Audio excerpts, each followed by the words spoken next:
Attention spoiler, ne reste pas si tu n'es pas à jour dans les chapitres de ce manga.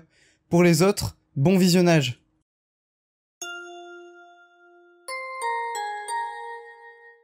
Bonjour à tous, c'est Sadiste et on se retrouve aujourd'hui pour la review du chapitre 428 de My Hero Academia. Comme d'habitude, il ne reste plus que 3 chapitres en comptant celui-là, donc vraiment il reste plus que 2 reviews après celle-ci, avant la fin de My Hero Academia, avant le tout dernier chapitre de My Hero Academia, qui sera le chapitre 430 et qui sortira le 5 août. Donc n'hésitez pas à laisser un maximum de pouces bleus sur cette vidéo et sur les prochaines, et à vous abonner si ce n'est toujours pas fait avant la fin de My Hero Academia. On essaye de battre les 1400 pouces bleus et d'atteindre les 50 000 abonnés. Donc voilà, n'hésitez pas à smasher ce bouton pouce bleu et à vous abonner.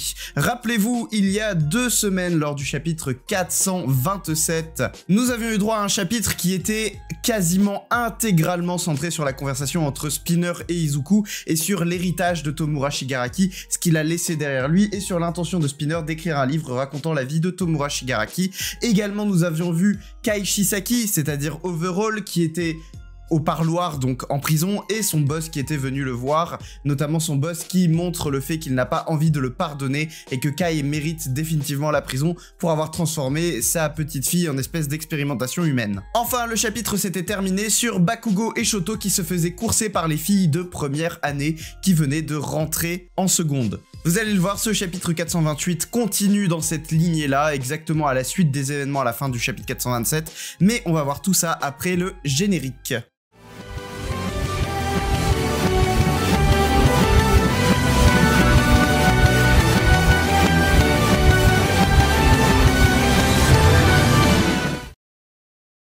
Le chapitre s'ouvre sur les élèves de première année qui s'excusent d'avoir coursé Shoto et Bakugo alors que Tenya les arrête et leur explique que même si elles admirent Shoto et Bakugo, il ne faut pas commencer à les poursuivre dans les couloirs parce qu'ils sont encore fatigués des événements et ils ne sont peut-être pas habitués à avoir autant d'attention d'un coup. Donc voilà, comme le dit Tenya, c'est plus d'interaction que Todoroki ne peut supporter. Donc Tenya renvoie les filles directement dans leur classe de seconde et on voit d'ailleurs Shinzo et Antasero qui sont en train de discuter. Shinzo dit à Sero « Je pensais que Bakugo aimait être le centre de l'attention » et Sero lui répond « Il y a trop de monde, c'est normal qu'il soit mal à l'aise ».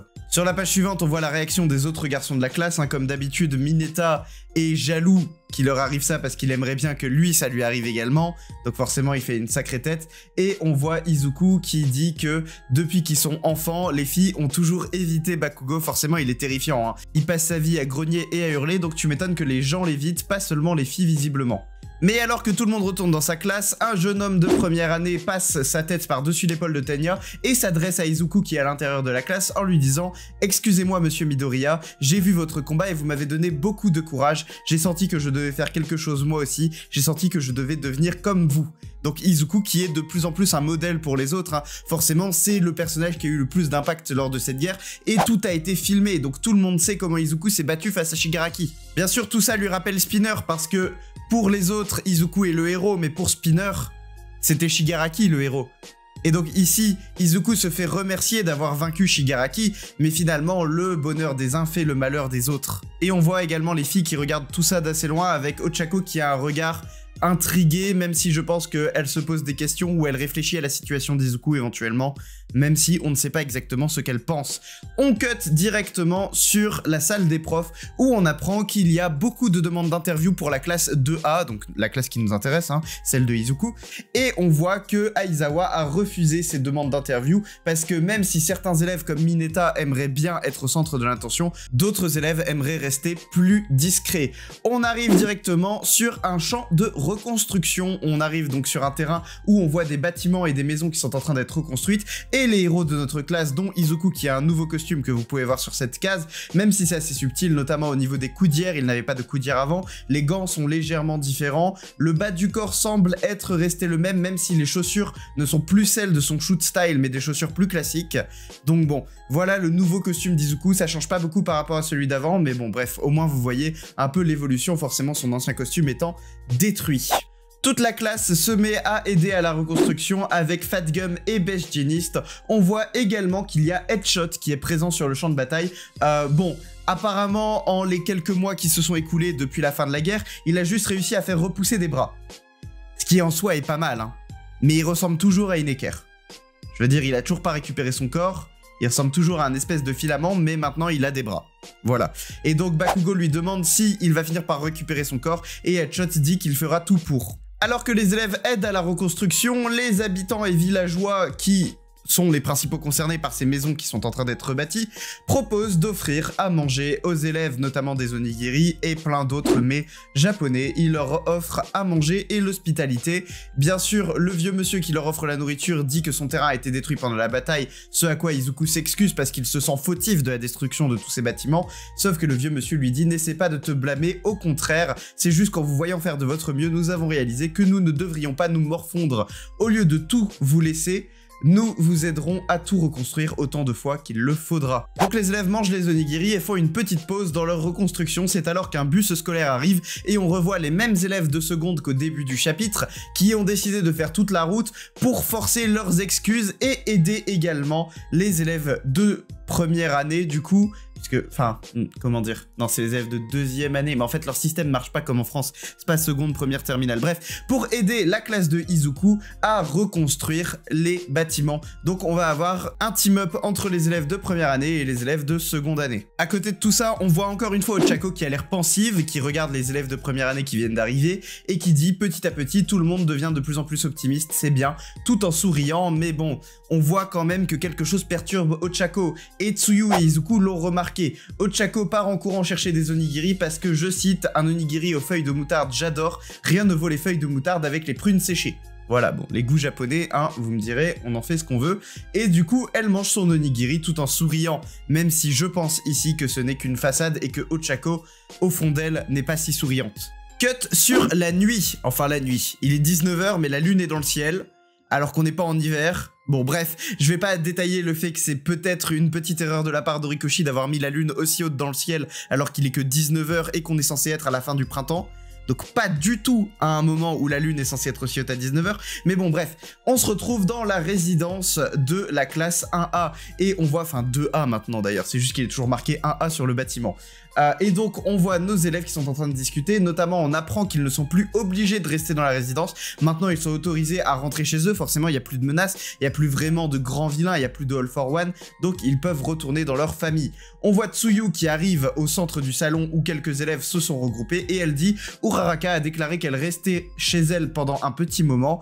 Ochako ignore tous mes messages » et on voit la tête de Izuku complètement choc-barre à cette annonce. Mais où a bien pu passer Ochako? C'est là qu'on cut sur la principale intéressée, d'abord par un petit flashback où on voit dans l'hélicoptère où il y avait les reporters que la caméra avait plus de batterie et qu'ils n'ont pas pu filmer la fin des combats, et donc elle dit ce jour-là notre conclusion n'a pas été filmée. Donc sa conclusion à elle et à Toga, ce qui s'est passé entre elle et Toga à la fin, le sauvetage entre guillemets de Toga sur Ochako, hein, Toga qui a sacrifié sa vie pour sauver Ochako, tout ça, ça n'a pas été filmé. Et elle regarde donc la ville sur un panel qui ressemble énormément à cet autre panel d'un chapitre précédent où on voyait Izuku et Ochako côte à côte regarder la ville qui était détruite. Cette fois-ci, la ville est reconstruite et Ochako est seul devant cette falaise. On voit Ochako pensive qui regarde la ville, qui se dit que tout est revenu à la normale. Elle repense également au combat précédent. Elle se dit que contrairement à ce qui s'est passé, maintenant c'est vraiment terminé. Tout est enfin terminé, c'est une bonne chose. Il est maintenant temps d'être optimiste et de tout ramener à la normale. Sauf qu'elle n'arrive pas à tout ramener à la normale. On voit que les yeux d'Ochako se mettent à se remplir de larmes, elle commence à pleurer et à attraper son corps, notamment là où elle avait été poignardée par Toga par le passé, et elle se dit qu'elle ne veut pas gâcher l'ambiance, mais elle est obligée, page suivante, de penser à Toga. Elle repense au sourire de Toga, cette blessure et cette douleur qui l'incombe, c'est pourquoi elle n'a pas arrêté de refouler la douleur qu'elle ressentait, parce que il est vrai qu'elle se sent triste du sacrifice de Toga. Alors, je vous vois venir, non, je ne pense pas que Ochako est amoureuse de Toga, parce que je vous connais, les gens dans les commentaires. Bon, bref, je pense pas que Ochako soit amoureuse de Toga, je pense juste ici que ce soit vraiment un cri du cœur, dans le sens où Toga s'est quand même sacrifié pour sauver la vie d'Ochako. Aux yeux d'Ochako, Toga c'est son héros quelque part, puisqu'elle s'est sacrifiée pour elle. Alors même si les blessures qu'elle a infligées à Ochako sont la cause de ce sacrifice dans un premier temps, puisque Toga est responsable aussi de l'état dans lequel Ochako était à la fin. Malgré tout, elle s'est quand même sacrifiée pour sauver Ochako, et ça ne peut pas rester sans conséquence et sans action de la part de Ochako, sans réaction de la part de Ochako. Donc on la voit ici vraiment pleurer pour ça, je pense, pour la mort de Toga. Donc elle est au bord de cette falaise, elle pleure, et l'on voit arriver Izuku Midoriya, qui d'ailleurs, fun fact ou pas d'ailleurs, utilise le One for All. Alors sachant qu'il ne reste que des braises à Izuku, et que donc il ne peut utiliser le One for All plus que quelques heures par jour peut-être, un peu comme All Might au début, et d'ailleurs plus il utilise le One for All, plus il épuise vite le reste de One for All qui lui reste, et il a décidé quand même d'utiliser le One for All ici pour rejoindre Uraraka. Donc vraiment il a rejoint Ochako grâce au One for All un peu plus vite, et donc le fait qu'il utilise le One for All ici, sachant qu'il ne peut plus l'utiliser autant qu'avant, ça montre bien qu'il était vraiment très concerné par l'état de Ochako. Ce qui conclut d'ailleurs ce chapitre 428, une conclusion qui laisse penser que dans le prochain chapitre, nous aurons un chapitre 100% focus sur la relation Izuku-Ochako. Donc dans le prochain chapitre, et je le dis sans sourciller, nous aurons la réponse, est-ce que Izuku et Ochako vont finir en couple? Nous le saurons dans le chapitre 429 la semaine prochaine les gars. Déjà, ça aura mis 10 ans à se faire, mais on le saura du coup la semaine prochaine. On saura si le couple Izuku-Ochako est réel, ou si Izuku va finir avec Bakugo. Bref, dites-moi en commentaire quel couple vous pensez qui va arriver par la suite. C'était pas du tout français comme phrase, mais vous avez compris ce que je voulais dire. Abonnez-vous, laissez un pouce bleu, activez la cloche, n'hésitez pas à me suivre sur les réseaux sociaux, Twitter, Instagram, TikTok, tous les liens sont dans la description. C'était Saliste et moi je vous dis à la semaine prochaine pour la big révélation. Salut!